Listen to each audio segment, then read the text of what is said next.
The fame, lots of money, and media attention, loved and adored by many people from around the world. Yeah, all this sounds pretty cool, but for many celebrities behind all the cameras and closed doors, there's a much darker side to being famous. That's truly terrifying.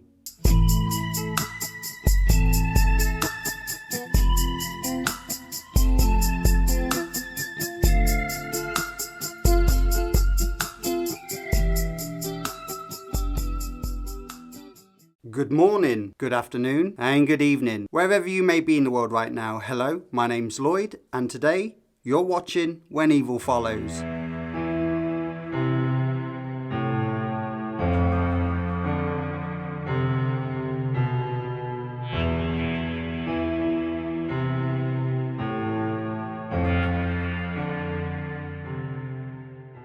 The world of celebrity status and fame go hand in hand. Often perceived as intelligent, hardworking, dedicated to their skill and craft, reaching levels of success that ultimately push them into the public spotlight.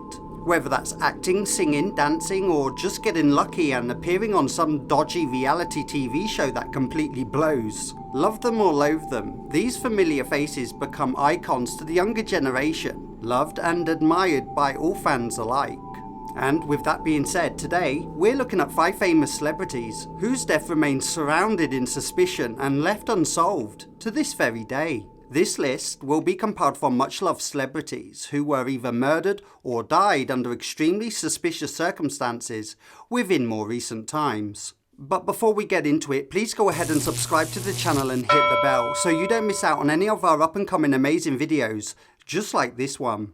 I wonder which one of these celebrity demise will leave you with the deadly cold chills running down your spine. Let me know your thoughts in the comment section below. Number 5. Brittany Murphy. She was born on the 10th of November in the year of 1977 in Atlanta, Georgia. She was raised by her mother in New Jersey, and after leaving school, Brittany and her mother, they both moved to Los Angeles, known as the City of Angels, just so that Brittany could pursue her career in acting. Her breakthrough role came as playing a character called Ty Frazier in Clueless. Soon after that, she made her stage debut on the Broadway production A View from a Bridge. She also starred in the movies Don't Say a Word, alongside Michael Douglas, along with Eminem in the 8 Mile movie that was released in 2002. She also appeared in the movie Sim City, in which she gained serious recognition. Her success would see her star in many more movies, including Happy Feet and Something Wicked. So yeah, everything was going well for her and her professional career was going from strength to strength. However, Brittany would suddenly collapse in her private home, who she shared with her husband and her mother. She died at 4 minutes past 10 AM in the morning, going into cardiac arrest. Now, her death was ruled as natural, with the cause being pneumonia and a serious iron deficiency, that along with multiple drug intoxications. However, just 5 months later, her husband would actually die of the same natural causes. What a coincidence.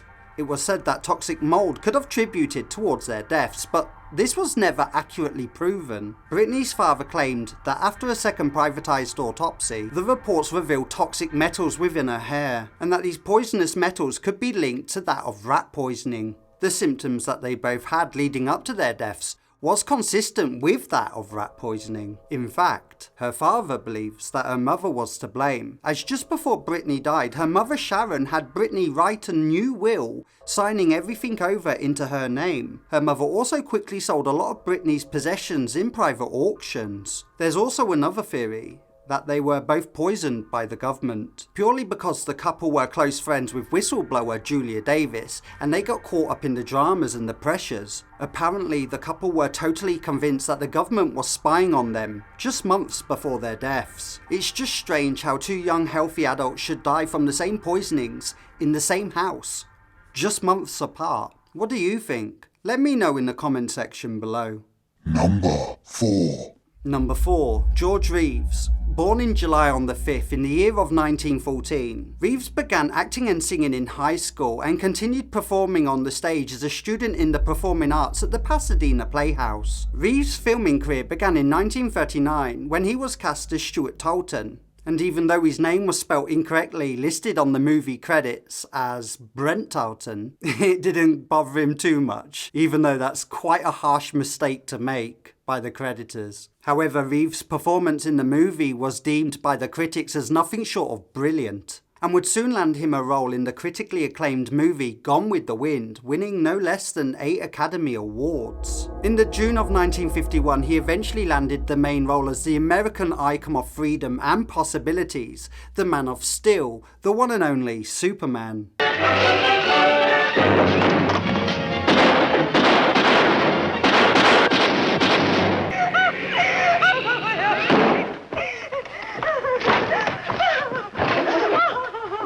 Now, it's all right. Take it easy. However, things took a turn for the worst in the year of 1959. According to the Los Angeles Police Department reports, George Reeves was found dead in his upstairs bedroom with a single gunshot wound to his head at his family home. And even though his death was recorded as suicide, much suspicion surrounding his death still remains to this very day, leaving his friends and family completely unsatisfied with police reports, dismissing any possible chance of suicide. Meaning just one thing: George Reeves was murdered. Or at least that's what friends, family, and many fans around the world believe. Although his death does beg the question, why would a man successful with a happy life, completely in love with his fiancée, surrounded by family, all of a sudden and just out the blue decide to kill himself? Let me know your thoughts in the comments below. Number 3. Amara Shakur. He was born in New York City on the 16th of June in the year of 1971. Known by his stage name as Tupac, this American rapper is still widely considered to be the most influential and successful rapper of all time. He was raised by his mother, and at a young age he relocated to Baltimore in the year of 1984, and then moved to San Francisco Bay Area in 1988. His rise to fame was swift, following his first released album, Tupacalypse Now, released in 1991. He became the central figure in West Coast East Coast rap for his conscious and controversial rap lyrics. Tupac then went on to achieve critical and commercial success with his 2 follow-up albums, Me Against the World in 1995 and my favourite personally, All Eyes on Me, released in 1996. Tupac actually found considerable success as an actor with his starring roles in Juice, Poetic Justice, Above the Rim,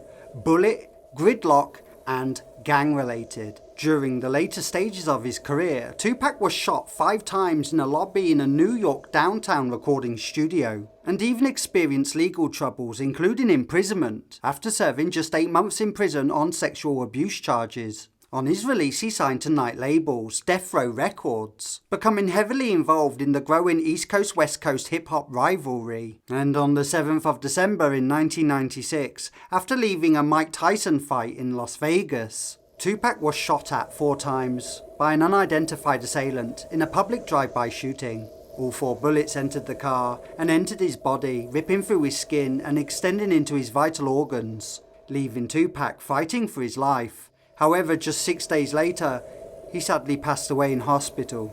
Following his death, old friend turned rival Notorious B.I.G. was considered the main suspect due to their falling out and their public feud. And guilty or not, the Notorious B.I.G. was murdered in yet another drive-by shooting just 6 months later on the March of 1997 whilst visiting Las Vegas, believed to be in retaliation for the murder of Tupac. And even more unsettling, both drive-by killings remain cold and unsolved to this very day. Number 2. Jill Dando. Jill Wendy Dando was born on the 9th of November in the year of 1961. Her professional career started out as an English journalist working for the local newspaper company, before starting a more public career as a television presenter and as a newsreader for the British Broadcasting Company within the UK. In fact, she spent most of her career working at the BBC, presenting shows that were just perfectly fitted for her personality. And in saying that, she would even go on to win the BBC Personality of the Year award in 1997. Her constant commitment to her work showed no bounds, as she became the much-loved family household name, finding her success in presenting the 6 o'clock and 9 o'clock news, The Holiday Show, and of course, Crime Watch. Hello, welcome back. I'm pleased to say that our first programme of the new year has brought a really positive response to all the videos and reconstructions shown tonight. There's certainly something for the officers here to work on. For instance, a lot of names have been given for possible suspects in the case of the rape of a mother and daughter on Christmas Day in Northolt. Now, on the morning of the 26th of April in the year of 1999, Jill Dando was actually shot dead outside her Fulham house in southwest London. The unknown assailant pushed her down to the floor before shooting her point-blank range in the head, prompting the largest murder investigation inquiry by the Metropolitan Police, next to the largest criminal investigation ever since the hunt for the Yorkshire Ripper. Now, a local man named Barry George, he was convicted and imprisoned for the murder. However, after serving 8 years in prison, Barry was acquitted of the crime following a retrial. Jill Dando's murder has been connected to the Siberian War, more specifically, during the ethnic cleansing, while some people still believing her death was connected to the underworld criminal gangs relating to the programme Crime Watch. Detectives and police have worked tirelessly for months and years trying to solve this case. However, Jill Dando's murder remains unsolved, with the killer still out there. I've actually covered all this case in full, exposing many more details of this murder and all the hidden facts strongly indicating who we believe the killer was. And if you'd like to see that episode, I'll drop a link in the description below.